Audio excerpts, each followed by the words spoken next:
This is Trekland HQ, and we're live. And today, what have we learned in this year's episode, Star Trek? Yes. Today, all on Trekland Tuesdays Live with me, Dr. Trek, Larry Nemecek, coming at you as we do every Tuesday from the heart of Trekland right through Portal 47 for the big picture and clarity and sanity and all of Star Trek. Hey, everybody, I'm so glad to see you back here. It's another Tuesday. It's the last Tuesday of 220. This is episode 187. 187, guys. I'm closing in on 4 years of live streaming back before it was the thing to do. And I got a topic. I've also very rarely taken the last week to look back at the year behind. But you know what? If there was ever a year to turn around and do an about face, to do a Janus and look both directions, I think it was this year. And you know what? There's been stuff going on this year, even outside of Star Trek. And it's been a mix, and we've all confronted it in our creative side of Star Trek in all the ways, and on our fandom side of Star Trek. We've all had a miasma, a mix, a flux like never before. And what's amazing is I've had the good fortune, thanks to a lot of you all. In fact, why don't I thank you right now? Some of you and your forebears, our Patreons, Blaze K. Lawrence, Todd, Blake Arledge in the TTL Club, and our TTL Live Wires, Rusty Harold, Jared Cooper, did I say Gerald? Jared Cooper, Eli Irvin, Halbert Gunn Johnson, Jalen Bullock, Gary Williams, and Robert McLean. Thank you guys and gals, and even some people before you, maybe. That's my Patreon. I'll talk more about that in a minute. But thanks to them. Thanks for all of your support in all the ways. My Portales, everybody across Trekland, our life support live watchers too, and all you Tuesday gang here. You know, we've evolved this year to the point where now I finally got to be live streaming across channels, and we'll see what happens with that. But it really got me to thinking about what has changed this year for the good, and most of all, what's been the good side of the hoops we had to jump through. And I'm sorry, forgive me if I'm doing a little back patting here. And before I do, I should say welcome not just to our regular gang, but thanks to everybody who might be new with us today. Hang on. There's live chat going on. You can jump in there. There's lots of good folks in our chat room here. I'm going to get to that after a midway break. I'm going to talk about my soapbox here. And then we'll take a midway break. And then we'll look at the Parrot Analytics streaming TV ratings, as we always do. And then, as we always do, I'll jump into the chat. I'll backtrack and break it up. Now, today, some of you may have figured it out. We've got a Twitch glitch. No, that's probably not a hashtag, much less a trademark. So not on Twitch today, but here we are on YouTube and Facebook as usual. I'll get to all the chat. I'll backtrack and then bring it up, okay? And hopefully we'll stir up some stuff today, get people thinking. Because it's always good to review, even though I rarely do it. But I'm going to do it this year because 2020. And what better structure to go back and look at things than by, I don't know, maybe some of my episode titles, especially things happening in the spring. If it feels like everything 2020 just came up at us out of the blue, we were already looking at, you know, an election, the Olympics, all the normal stuff of 2020. And of course, we all know that we all got blindsided. We all got bulldozed, maybe more so than blindsided, because a lot of people have been talking about this since December. But the really, really big changes, sometimes they do come out of nowhere, even if you are intellectually ready for them. Well, of course I know what a pandemic is. Well, of course, we all remember the 1918 Spanish flu. I mean, how many of us knew that it really had nothing to do with Spain until we all went reading up on it in February, right? I know I did. But here's the thing. So I was going back, and hi, everybody. We will get to the chat stuff in just a second. But let me make a point here. Yeah. What did we learn in this year's episode, Daddy? Star Trek. I'm just going back and looking at some of the early episode titles from the year. Looky here. And it was started so simple. Do you remember how 2020 started? Everybody was excited about Picard. Oh, and his dog, number 1, 2. we were all, wondering what that would be like. And there were so many live watch parties planned. People had gotten smart about their audiovisual tech. And we had a live watch party here in LA with tandem with a couple of the groups. People were doing that all over the country. Do you remember what that was like in the middle of February, early February, early January? So I'm looking back here, way back at show number 139, end of January. This title, remember when Romulans were boring? What have we learned this year? Well, we learned that Romulans aren't boring. And I'm talking here about the thing that nixed Michael Pillars, as we talked about that week. The used to be the meme, used to be the trite phrase that of all the Star Trek background species, the Romulans were boring because they were just like somewhere between second level Vulcans and Klingons both, as adversaries and as pointy-eared green-blooded guys. And that was the knock on them when they forced Michael Pillar not to use Romulans for what would have been insurrection, or what it was going to be the Star Trek Heart of Darkness plot. You can read all about it in Fade Out, his book that finally got published thanks to his widow, Sandra Pillar. Yeah, and it was talking all about how anything but that moment, Romulans have been all over the place. In the very next Berman movie, Nemesis, in the first JJ movie, 09, and then the plot of Picard. It was just kind of bitter irony.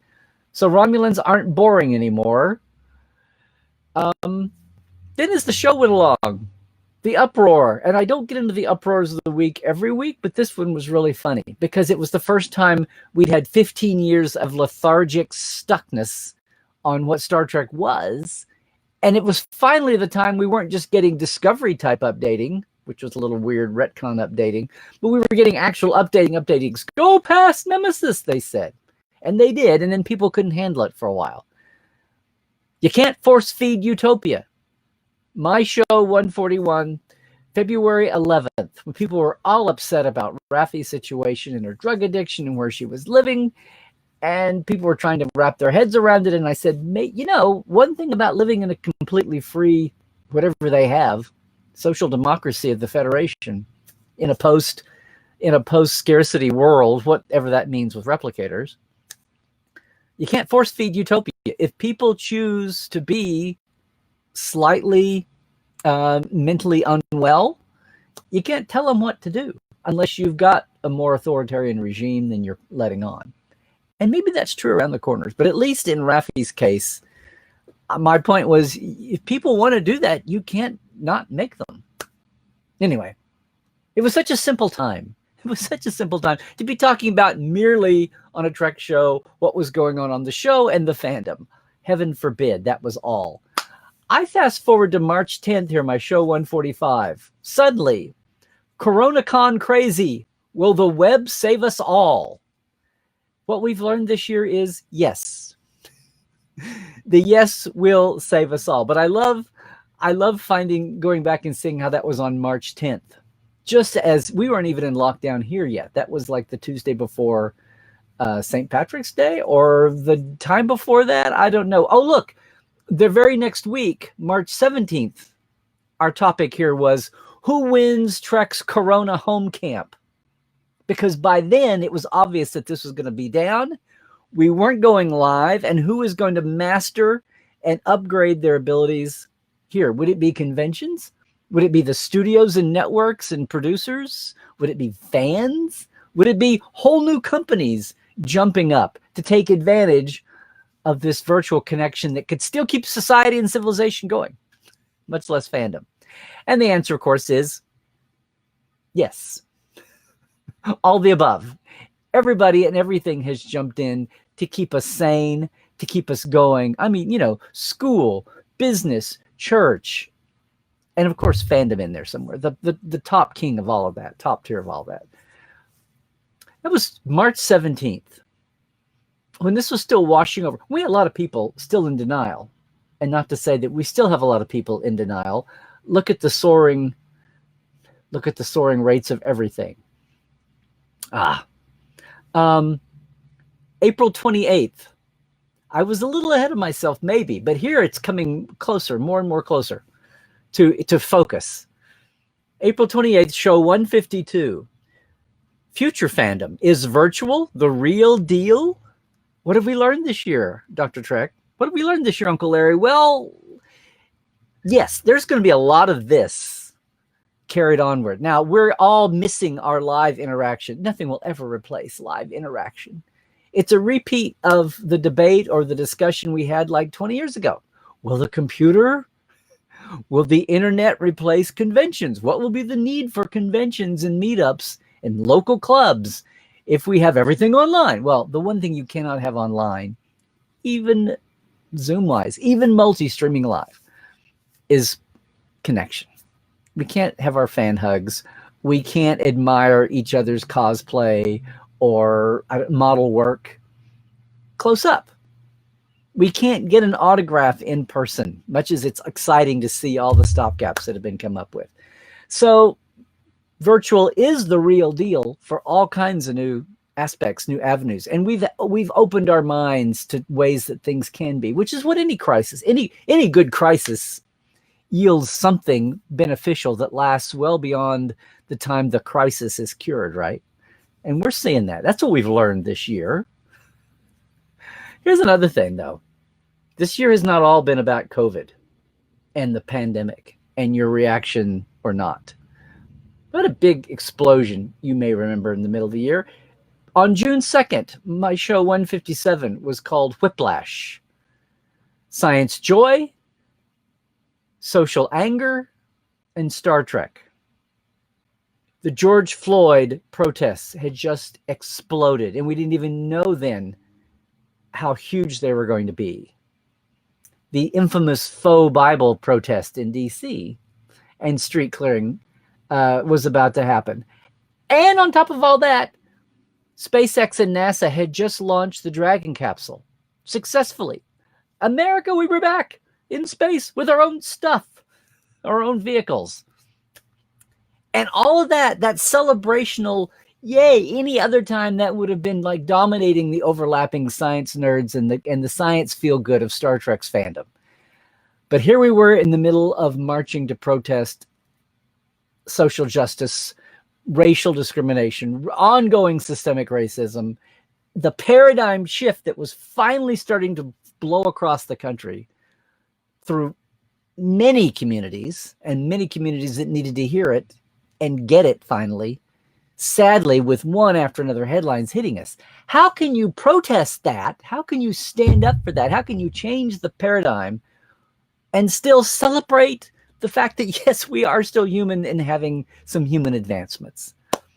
And it was a whiplash to me that weekend. I felt guilty at times trying to celebrate Dragon and America's return to space, even as it was not, I was wanting to make sure that I was clear and the world was clear that celebrating one did not mean ignoring the other. We can indeed chew space gum and moonwalk at the same time.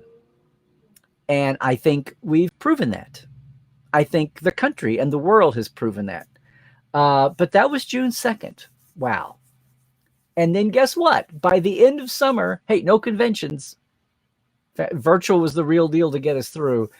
Some of those predictions from March were coming true and far longer ahead than people were wanting to think or be scared to admit in February and March, or scared to realize. But look, on August 11th, show 167 here on Tuesdays Live, the title was "They're Only Perfect on the Enterprise," meaning Lower Decks, Our Salvation of Star Trek, had premiered, and people were going, I don't want to watch a cartoon.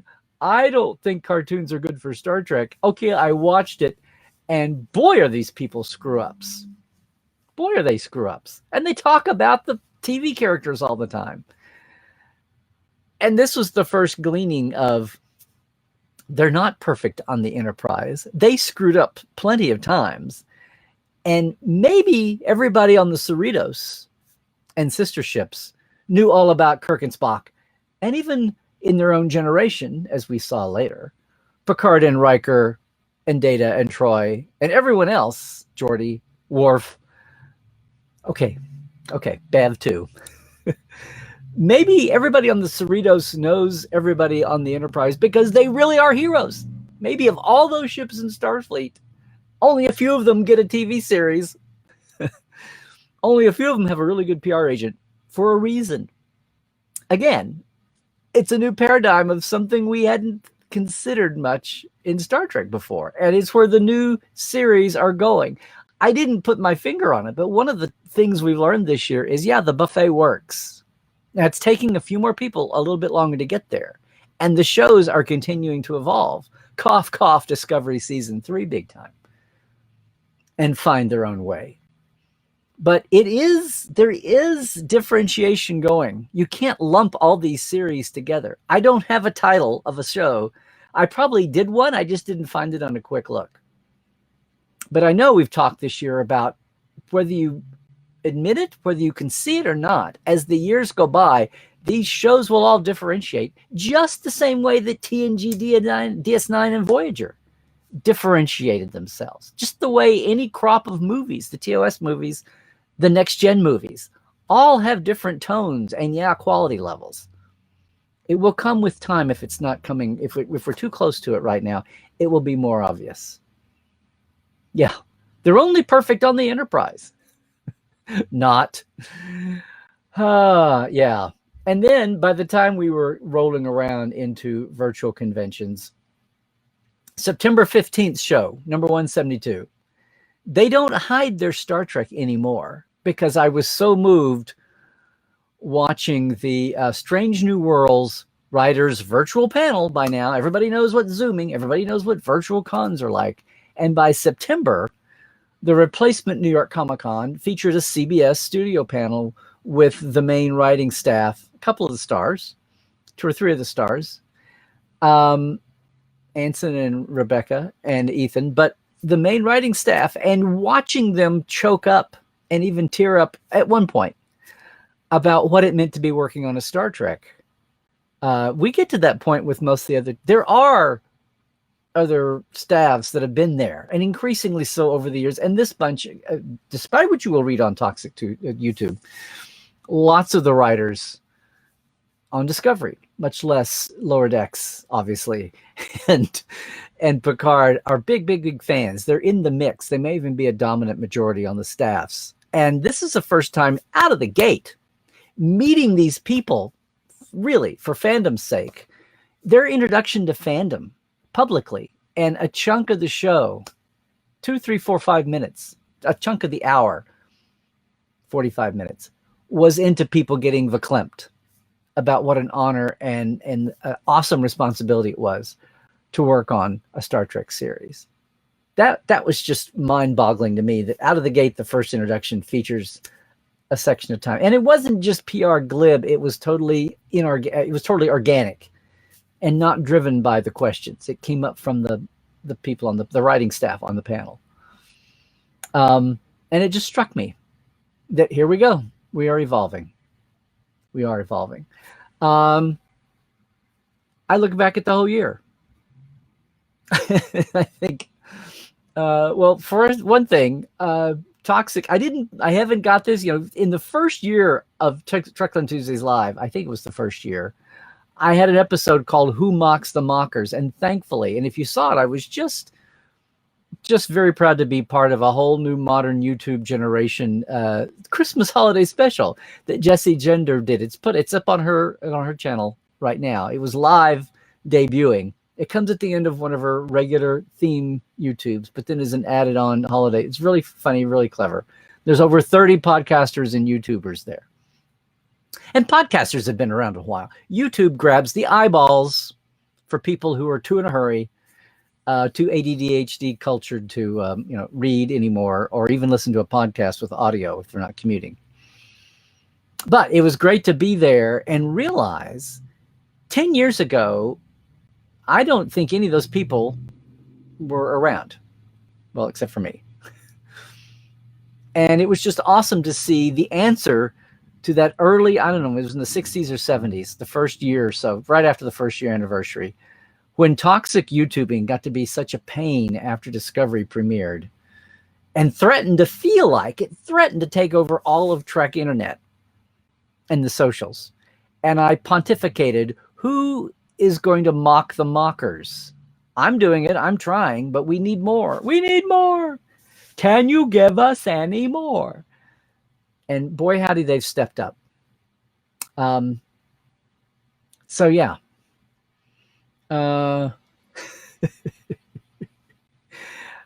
And by the end of it, seeing all that again in aggregate on her special there and being part of that. One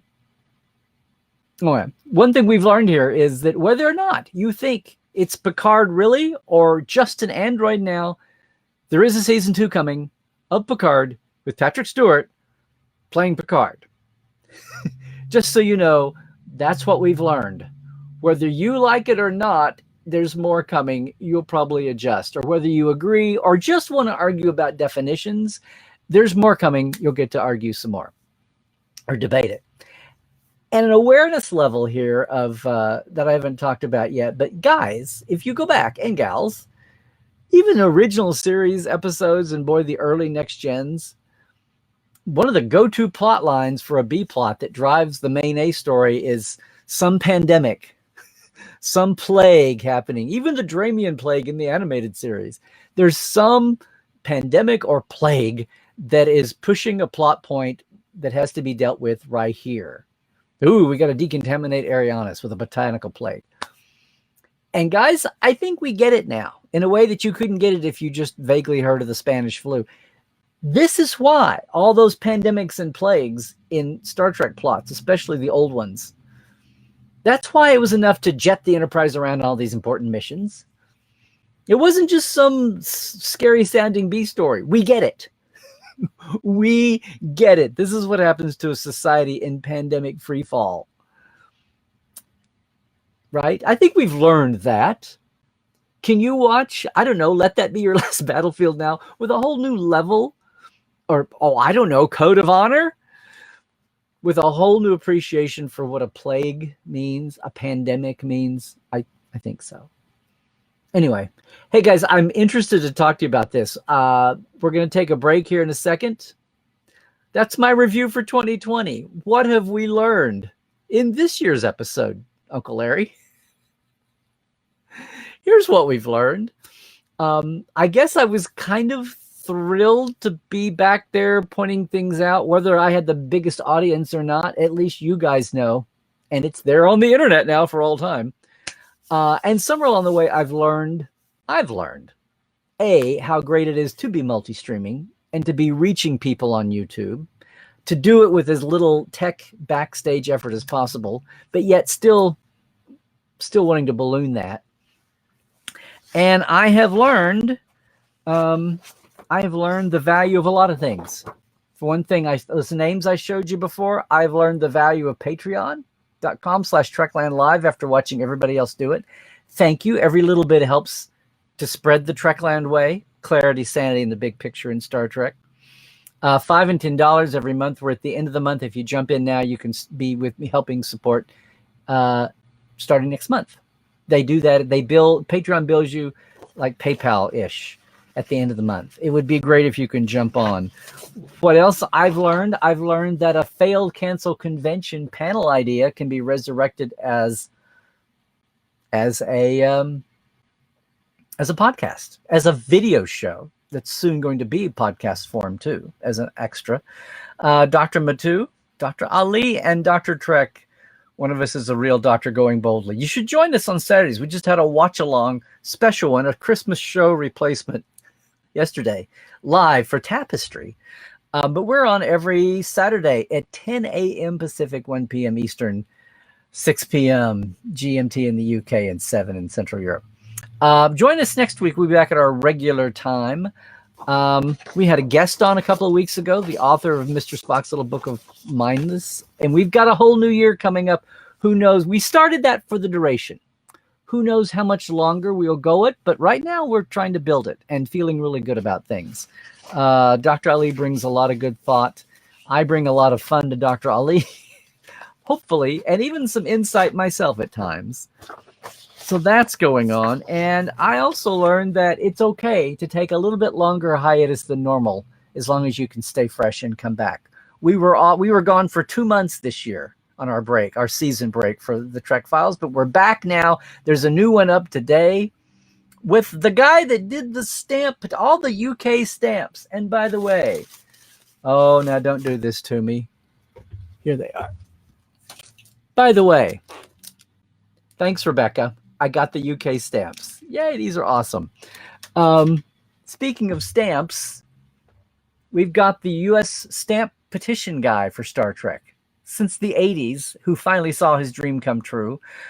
He's our guest this week. It's an amazing story. You want to hear about it. That's what's on the Trek Files. It's up now, our second episode of the 6th season. We got a lot more coming, a lot of fun stuff coming. That's what I learned. The other thing I learned is that most of all, Star Trek and its fandom are going to survive.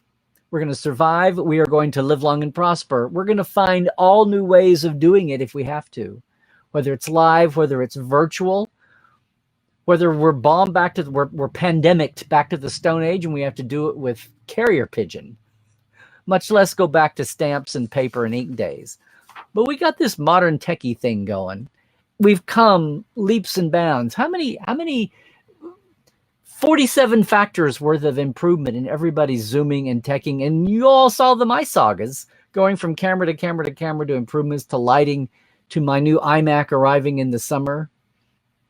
The world all reacting differently, but overall, it's kind of amazing. If you want to keep going, if Santa was good to you with your Star Trek, or he wasn't, I'm keeping my gift offer open. We've oriented it around to just anybody. You don't have to give it as a gift. It can be for yourself. I give you permission to give it to yourself. I gave myself the gift of the complete Will Rogers remastered DVD movie set for myself. So if you're looking to do something for you, if you got left out on Santa's Star Trek gift list, jump over to LarryNemecek.com and get in. This is our really popular 6-month pay 4 months, get 6 months, plus the swag that comes in a little box, so you feel gifty.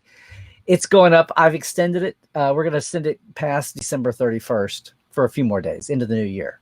Anyway, go over for that if you want to join us in Portal 47, which is kind of the pinnacle of everything Trekland I do here. You see all our podcasts, our shows, our audience here. But that's one thing I've learned this year, the importance of community, and how much we really do lean on each other and need each other, and how much we can all learn from each other, even the tech heads among us. Oh, and I've learned that Star Trek fandom is going to be in good hands. Just as the creative side of things is in good hands, we've got so many new voices and so many folks representing so many different strings, from, you know, the social side of things and representing to, hey, the tech heads are going to be here forever. We've got there's even more. I've noticed some new history Star Trek podcasts and YouTube shows coming along. So hopefully I won't be retired now to pasture too long or too soon. But the more, the merrier, and it's all good. And I just want to say, as much as we love to, you know, rat on 2020, the fact is, there won't be an instant magical change the minute we turn that calendar in a few days. And you guys know I don't usually try to date these any more than they're already dated. But it is our Janus episode. We are going to look back and look forward here. Next week will be all bright, shiny, and new. And the Georgia runoff will be voting. An electoral college certificate acceptance session will be the next day. And then maybe we can finally get on with 2021. But whatever is going on, whatever the weather is doing where you are, whatever your Star Trek level is, or whether you're spreading Star Trek to those around you, the kids, your younger relatives, your older relatives, whatever is going on, gosh, we have gotten through this. There is a little light at the end of our subspace tunnel here. We will get through this. We've already come so far. And you know what? We had some foresight. It wasn't just me. We had some foresight about how to get through this, and we did it. Yes, Spock would be proud. So would McCoy, by the way. Guys, that's it. That's my soapbox for, that's my That's my pontificating for this week. We're going to take a break here in just a second, and I'll be right back with the Parrot Analytics ratings for streaming TV in the US, and then we'll get to chat. I promise you. See what you guys want to talk about. If I've stirred anything up looking back, if you're looking back, or if you're like, oh my God, no, full speed ahead, gung ho, let's get this out of our brain, dump the core, and get on with life. Or if you can't help it, look forward and back at the same time. Whatever you're doing, we'll be right back in just a second. I just want to say thank you guys so much for supporting Trekland. Portal 47, if you're a member. If you're not, consider it. But for being here on Tuesdays, joining us on Saturday with the Lifers, any of the events that we've done, I've gone over to. Right now, Virtual TrekCon 3 is going on. Ryan and the gang at Seventh Rule and Associated Partners. We're not today. This show is not in the virtual schedule because it didn't match the theme because I couldn't come up with the theme in time. But our Watch Along Monday and our regular Life Support Live episode Saturday at 10 a.m. Pacific, 1 Eastern, that's in the Virtual Trek schedule. So we're an official Virtual TrekCon 3 event. So yay for that. However we're reaching out, however you are reaching out, however you are staying connected, you know what I'm going to say. Stay healthy, guys. Stay well, stay woke. Always check your sources since we're depending on online communication so much more than even normal. And most of all, as you look for me on any of these other places where you're watching now, YouTube, that's Twitter, where you're watching on Facebook, that's my Instagram, and of course, portal47.net. Look for the special click for the deal. Most of all, trek well, everybody.